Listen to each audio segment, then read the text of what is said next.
I really want to try and say a little bit about what's called informal banking or shadow banking in China, and in particular to talk about why it's so large, why it's so significant, and why it's potentially a problem.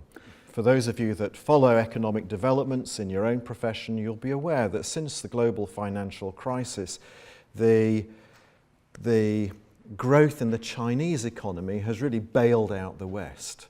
That persistent growth of 10 and then reducing 8%, 7% of GDP per year in China since 2008 has allowed much of the Western economy that was crippled by the excessive debt levels in the financial crisis to begin to rebalance and readjust on the back of rapid Chinese economic growth. But Chinese growth since 2008 has been a different pattern of growth compared with that before. It's been what we would call investment-led growth, as opposed to the period since, say, the 1990s, since its reintegration into the trading economy, which was export-led growth. And investment-led growth is different in one particular way, which is that it's funded by debt.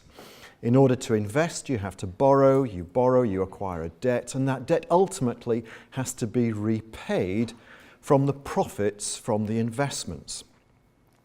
And so the consensus view among economists at the moment is that the Chinese financial system now in 2016 is increasingly fragile, it's increasingly at risk, because that rapid increase in aggregate debt in China as a proportion of GDP, as a proportion of the size of that economy, has almost doubled in the 8 years since the financial crisis. And it's beyond the bounds of credibility that, frankly, very much of that debt could have gone into investments that will ultimately yield a return to repay that debt. Much of that increase in debt since 2008 in China is at risk. The Chinese financial system is fragile. That's very much now the consensus, increasingly the consensus view among economists, certainly in the West. But what we were very interested in when we began to examine this was really much more the, if you like, the composition of debt.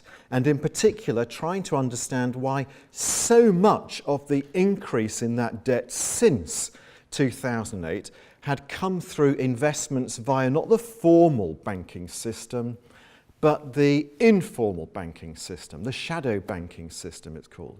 And that's particularly important because the shadow banking system is largely unregulated.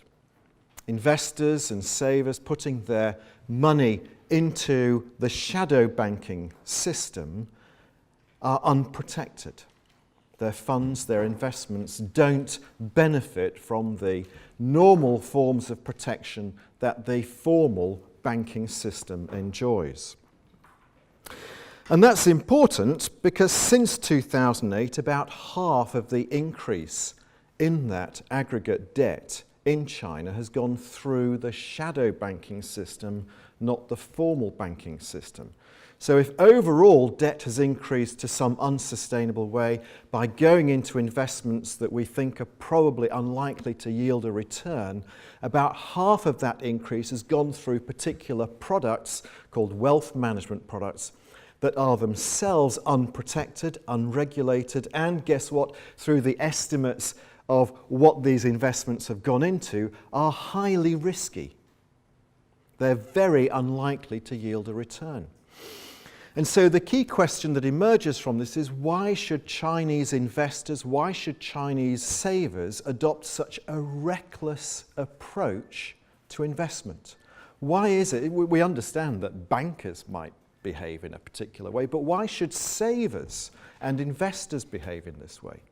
Well, the typical explanations in the literature focus on two aspects. They would say that Chinese savers and investors are simply immature since the re-engagement of the of the Chinese economy with the trading world. They simply haven't had enough time to acquire maturity and skills to be able to invest sensibly. Or secondly, this aspect that is called moral hazard, the belief that you can pursue certain behaviour without really thinking that you're going to face the consequences of that. The sort of, I don't know, the Boris Johnson explanation at the moment, I suppose.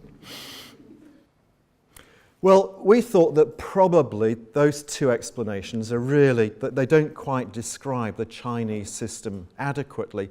And we wanted to pursue a different way of researching this, which was to look at the history of shadow banking in China. We looked at several cases that go back to in particular, the interwar period, and especially found one very important case of some of the largest business groups in China that funded their growth in retailing and then in diversified business groups by attracting lots of investments and deposits from the ordinary Chinese citizens. Tens and tens of thousands of people put their savings with this group of entrepreneurial retailers for them to then invest in products that were essentially analogous to the wealth management products offered by the shadow banking organizations today in a totally unregulated system.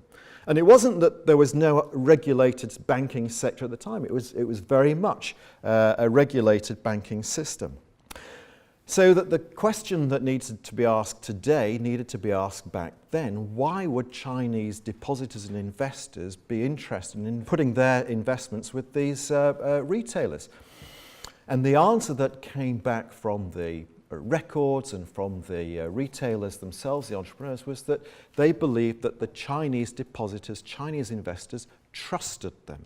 Why?